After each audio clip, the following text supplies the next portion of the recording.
Quick question for y'all. Have you ever watched Absolute DC? Me? I haven't. I never, be honest, I never watched that shit. I seen how big Batman was, and I said, nah, fuck that. I'm not watching that shit. Cause why is Batman chest literally 10 times bigger than the original Batman himself? It makes zero sense. So for what I remember, Superman looked pretty cool. Superman look alright. You know what I'm saying? Wonder Woman, shit. I wonder what I'll do to her. Batman, this okay. What the fuck is this? I'm looking at a picture of Batman right now, and this is, bro. What the fuck is this?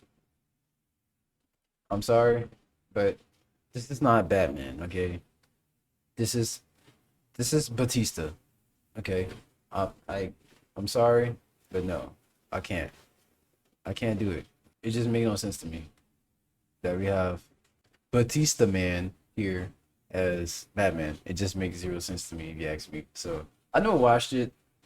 I don't know much about it, but I'm gonna watch this video because I see like the name of the video is "Does Absolute DC Suck?" And I'm gonna be honest, I do not know.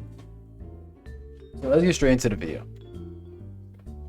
Even though you can basically hop into any book at DC Comics without having to read decades worth of prior history, there are still plenty of folks that are scared and feel like they need to have a hopping on point. So enter DC's brand. Hold up. Who is this? Nigga, this Aquaman bitch? That bitch look possessed. Look my nigga Black Lightning. Why this nigga Black Lightning bald as fuck? Last time I checked, I thought the nigga had like a little fresh ass weave cut. They changed my nigga Black Lightning. Supergirl looking all mighty as fuck as she used to do. Oh, what? Even though you can basically hop into any book at DC Who is this nigga? Comics without having to read decades worth of prior This Mr. history, there are still plenty of folks that are scared and feel like they need to have a hopping on point. So enter DC's brand new Absolute Universe. However, unlike Marvel's similar attempt with their Ultimate Universe, Absolute DC isn't interested in just modernizing their characters. Instead, this universe is built using energy from the villainous dark side, so every hero is missing a crucial part of their essence. Batman isn't rich, Superman was significantly older when he left Krypton, Wonder Woman wasn't raised by Amazons, etc. What the fuck? I'm looking at a fucking naked Wonder Baby. I was not expecting this. At all. Amazons, etc., etc. Absolute Batman #1 has already become the best-selling comic of the year, with over 400,000 copies sold and counting. But sales aren't everything. So here's the big question. Does the Absolute DC universe suck? Well, hello and welcome to Comic Drake, where I talk about comic books and my name is Drake. Drake? Let's talk about it. Very clear right off the bat. At the time of this recording, only the first 2 issues of Absolute Batman and only the first issue of Absolute Superman and Absolute Wonder Woman are out right now. Oh. So that means that there is just not much to go on just yet. And there are a bunch of other Absolute books that have been announced. Nigga, this Wally West? Nah, this gotta be Wally, right? Martian Manhunter. What the fuck is this? The fuck is this? No, but Wally looking hard as fuck, just like as usual, bro. Wally, that's my nigga. Wally, my nigga. But have yet to be released. But as of right now, everything has been really, really solid. So let's start off the headliner, Absolute Batman, written by Scott Snyder and illustrated by Nick Dragotta. Right off the bat, this book is controversial because of the character design. This Bruce is a juggernaut, and there is no way in hell that anyone would think that his chest symbol is supposed to be a bat. But I guess it kind of works considering that this Batman is built like a Roblox character. He's Rectangle Man, the Batman who lifts. But hey, Fucking Batista. Hey, at least it pops off and Batman can use it as an axe, which is admittedly metal as hell. Actually though, pretty much every part of the Batsuit is a weapon, with even the ears of the cowl being throwing knives, and his cape is made out of a collapsible material that he invented that can allow it to solidify at will and use it like a bunch of spikes. If you want a brutal comic full of hard-hitting action, then this is the book for you. Because Bruce isn't rich, he relies more on his fists and an assortment of weapons rather than cutting-edge technology, and this Absolute unit will not hesitate to chop off a hand. hand. But at the same time, Bruce is still brilliant and there's plenty of detective work. Plus, there's an even cooler element of him being raised in Crime Alley, so he has criminal connections without having to rely on his Matches Malone persona. Not to mention that he's a civil engineer who's worked all over Gotham, on the power grid, the water department, sanitation, and he even interned at City Hall. So in this universe, it actually makes a lot of sense that Bruce knows the city like the back of his hand. Let's just hope that he doesn't chop it off. Another interesting element is that This is not Batman Family. Oh. all of Bruce's childhood friends are familiar names. Edward, Harvey, Waylon, Oz, Selina. So if they end up becoming names are familiar names. Edward, Harvey, Waylon. This is definitely Edward. Okay. Not being racist. I promise you I'm not being racist. I'm not. But I'm sure you this is Edward. The other ones I don't know. Is that all of Bruce's childhood friends are familiar names. Edward, Harvey, Waylon, Oz, Selina. So oh shit. Harvey might be it. Oh my god. Harvey might okay. I ain't gonna lie, Harvey is definitely the black nigga name. It's Harvey or Eddie, or whatever that nigga name was. Becoming villains, then Bruce is going to have a much more personal connection with them. And I think that's big really ass interesting, microphone. and I'm excited to see how it plays out. Maybe instead of there being Robins, the Bat family is made up of the rogues, like Riddler and Catwoman. I think that would be a really interesting shakeup.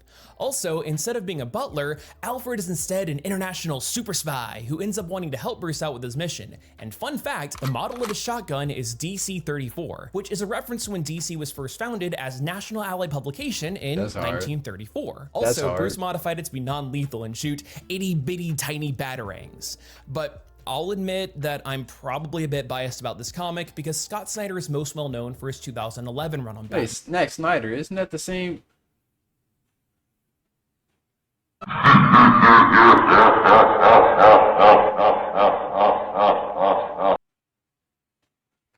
don't think they related. Which is the first comic that I ever read, and it's the entire reason why I'm a comic fan in the first place. Yeah, also, another fun fact, Absolute DC was originally pitched as DCAF, but the higher-ups rejected it. But in the second issue of Batman, Snyder still found a way to work Batman AF into the script. It's a pretty dark comic, but it's moments like these where the comic doesn't take itself too seriously. Yeah, Batman, the Bat kind of thick. Yeah, look at them thighs. That I really find to be fun and lightening.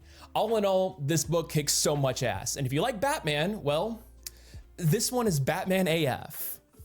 Next up is Absolute Wonder Woman, written by Kelly Thompson and illustrated by Hayden Sherman. And look, I actually don't have much to say about this. Don't get me wrong, it is not a bad comic, but the one issue that's out so far is basically just a big montage of Diana's childhood, and I don't know, I need a little bit more to work with. This nigga hate woman. She was given to a witch named Circe by Apollo, and she's unable to say the word Amazon, and a similar effect to I thought it was one of them flip Galaxy phones. All along with who is this? Nigga getting the ultimate guac. From here forth, the word Amazon is banned, so I decree. Try it for my circle. Try it to say the word I want to see. Huh? The like sigil thing. Excuse me? I was gonna do my next line. Nobody's impressed by that. The two of them live in hell, where Diana is trained in both witchcraft and combat. And over the course of the montage, Diana and Circe grow closer together and turn their little slice of hell into a genuine home. That theme of finding a light within the darkness is something that I have always loved about Wonder Woman as a character, and I'm glad to see it here. It really seems like Thompson gets who Wonder Woman is, which is surprisingly pretty rare for her recent writers. But flash forward to her adult life, and Diana is defending the fictional Gateway City, which is basically built on top of a hellmouth a la Buffy, but hopefully it won't just turn into a Monster of the Week ordeal. Regardless, I am in love with this character design. Sick-ass tattoos, Buster Sword, Skeleton Pegasus, and magic. This nigga definitely a fucking gooner. This nigga said, other than that, I love her outfit. Oh, shit. The sick warrior outfit to her. Yeah. If nothing else, this look is absolutely going to have a lasting legacy, and I guarantee that it is going to be an alternate skin in video games from now until the end of time. But yeah, rounding out the pack is Absolute Superman, written by Jason Aaron and illustrated by Rafa Sandoval. Most of this first issue is dedicated to the history of Krypton and its rigid class structure. The scientists are on top, as indicated by a sun emblem. Meanwhile, the working class folks wear an S, marking them as people of steel. That's cute. Jor-El and Lara-El are both in this lower tier, with Lara being a rebellious engineer, and Jor was originally going to be a scientist, but he was cast down to a lower status because he condemned the government for their environmental recklessness. Just like in the main universe, Jor-El discovered that his planet was unstable and in danger of exploding, but the scientists refused to listen to him, and although we haven't seen Krypton's destruction just yet, I'm sure that it's going to go down in roughly the same way. I don't think that's a spoiler. Which I got a part. Oh, shit. Future, and an adult Kal-El is living in Brazil, helping out poor people that are being exploited in mines, and he helps them against a paramilitary group called Lazarus, who enforces their rule with a squad of peacemakers. At first, Kal-El went into the mines and crushed the ore by hand, even clearing out the asbestos down there while he was at it. But of course, even though Lazarus got exactly what they wanted, they weren't satisfied. Is this Hawk? Is this Hawkman? I like that one better. I like that one better. Oh, that. And tried to beat the information out of the workers to find out how this impossible task was completed. The social and political commentary are extremely obvious in this book, but like, that's Superman's entire thing. The messaging in his comics have never ever been subtle, but I'm interested in seeing how Kal-El's new upbringing will affect how he goes about things. We see that he was quite a bit older when the destruction of his planet went down, so if you subscribe to the idea of nurture over nature, then being raised by a scientist and an engineer versus small-town human farmers would logically change his worldview, but like everything else, only time will tell. Oh, and also, the Lois Lane of this universe is an agent of Lazarus, so their dynamic is going to be pretty different as well. With this radical shakeup of his human connections, I really wonder. So him and shit, so they got beef. Him and Lois got beef now. Okay, now we can't be cooking up now. Cooking up now. Shit. Let's see what I If Kal-El is ever going to try to live amongst them. Like, is he going to be a superhero full time? I don't know. There are multiple great angles that a writer could take with this setup, and I trust Jason Aaron because he is one of my all-time favorite comic writers, and his experience with mythic storytelling with books like Thor and Conan the Barbarian makes me really curious to see what he can do with a character that is the... I just realized something. Nigga, this one from One Piece? Oh, he got it all over the place. He got the Avengers in this bit. He got the X-Men. Shazam, Spider-Man, Green Lantern, Drake. Heart and soul of the DC universe. And considering that the Absolute universe is made out of darkseid energy, I feel like logically that might fundamentally change who Superman is at his core. But at the same time, I could also see it be argued that the values of truth, justice, and a better tomorrow are so powerful that they can cut through anything, even the most hopeless situations, even when the entire universe is against you. Either way, there is a lot of great potential here, and like everything else, I am excited to see where it goes. Because yeah, all of these comics have been great starting points, and they do not require any previous knowledge to enjoy them. All that being said, if you are one of those nerds that cares about how all this ties into the broader DC multiverse and omniverse, then yes, you can just read the DC All-In special and it goes into detail about how the Absolute Universe came to be. If you thought Darkseid was powerful before, in the special, he fuses with the Spectre, and I think it's unnecessary. He doesn't need to be that much more powerful, but it Fuses with the Spectre.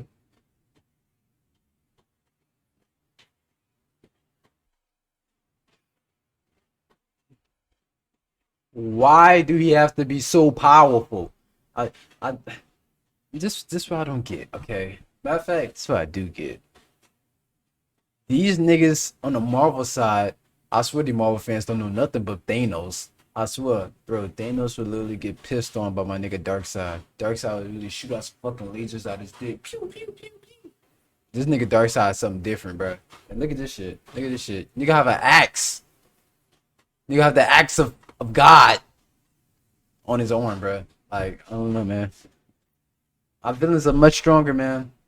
It makes for a cool moment, and I appreciate it. I'm also really glad that my all-time favorite superhero, Booster. Booster Gold, got to play a really big role in the special. It's really neat that like a bunch of writers lately have understood that Booster is a fantastic character, and we've been seeing more and more of him lately. Yeah. I am never going to complain about getting more Booster, but I cannot stress it enough. You do not need to read this to enjoy any of the Absolute books. You don't need to read anything else to enjoy any of the Absolute books. These are just good. You should read them. This is such an exciting project and a great time to be reading comics. And if they continue to do well, then yeah, I'm definitely going to cover them on the channel again. But anyway. Honestly, I'm gonna have to tune into Absolute. I think I actually gotta tune into Absolute. They don't seem pretty bad. Everything, even Wonder Woman sounded good. Actually, all of them. It's just the first visual I seen with Batman with the big ass black piece on his chest. I just wasn't fucking with it. But now since I see what it does, I heard that it was an axe. Didn't really, to me, it just really didn't make sense. But now since I'm understanding the story, Absolute might actually be a banger, bro. It might actually be a banger. Please let me know in the comments if you actually fuck with Absolute DC or if you don't. Also, please leave in the comments anything that you recommend that's DC related or shit. I guess Marvel. You know, I'll give it a try. You know, maybe. I don't know. But it's your boy Say Kobe, bro, and I'm out.